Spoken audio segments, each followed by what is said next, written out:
Hi everyone. Today we have a very special guest and speaker on our show. We have Mr. Kamal Mittal, the CEO and founder and current chairman of Paharpur Business Center and also the co-founder of Breathe Easy Consultants Private Limited. He's my father-in-law, a TED Talk speaker who did a TED Talk on how to grow fresh air in 2009. And today he's going to talk to us about why we need an air purifier. So over to him. Let me introduce myself. I would say that I'm a pollution survivor. I became allergic to Delhi's air in early 90s and later on found out that it was an allergy to benzene in Delhi's air because benzene was coming from petrol. Petrol had 5% benzene, and I led a campaign which resulted in reduction of benzene from 5% to 1% in petrol, and that got fixed. However, in the meantime, we used plants to remove benzene from the air, and we were successful doing it, and I did not have to leave Delhi. The question comes up as to why we need an air purifier. Well, the fact is that each one of us is an air purifier. The reason is that, especially Delhi's air, 80 to 90% of the PM 2.5s happen to be PM1s. That means these are ultrafine particles which go along with the oxygen into our bloodstream. Most people don't know that the surface area of the lungs is about the size of a full-size tennis court. And we absorb all these particles, and these PM1 particles go into our bloodstream and gradually accumulate so that sooner or later we'll need stents to open up our arteries. So most people think that pollution is not a problem because nothing happens. You can walk around, jog in Lodi Gardens or Nehru Park and in the middle of the winters and feel that you're doing fine because you see greenery all around.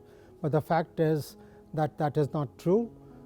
It's only the fact that you're accumulating the PM particles in your bloodstream, and sooner or later you'll get sick. Now the question is, why do we need an air purifier? What I would say is, if we triple the population of Delhi, possibly the pollution levels would drop down as far as air pollution is concerned, but there'll be other kinds of pollution.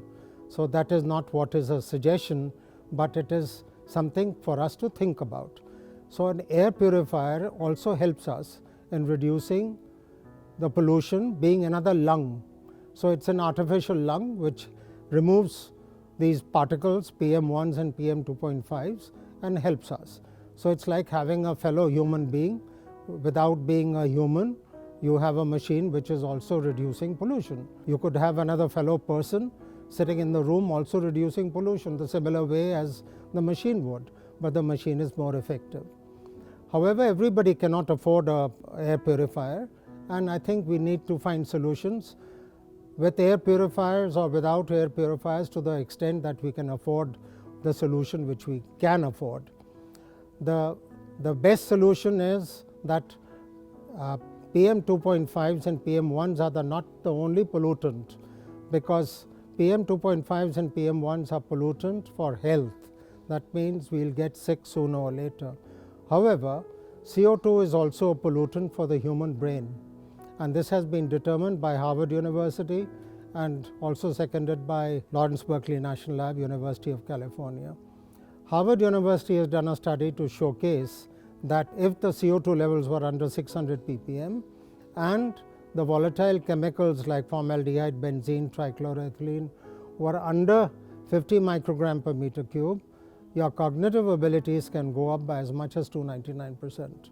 Given that the population of India, the median age is about 26.8 years, everybody wants to succeed.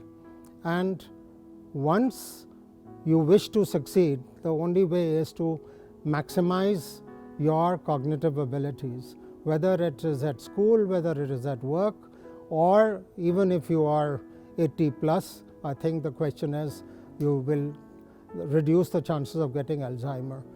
So I think we need to worry about A, CO2 levels in the air, and B, we need to worry about the PM1s and PM 2.5 levels in the air and make sure that these two are as per what we need them to be. And with this, I think the important thing is for built environment to make sure that they encourage such situations in their buildings, in the indoors, so that the people working in the environment are smarter, healthier, and better in life. Thank you.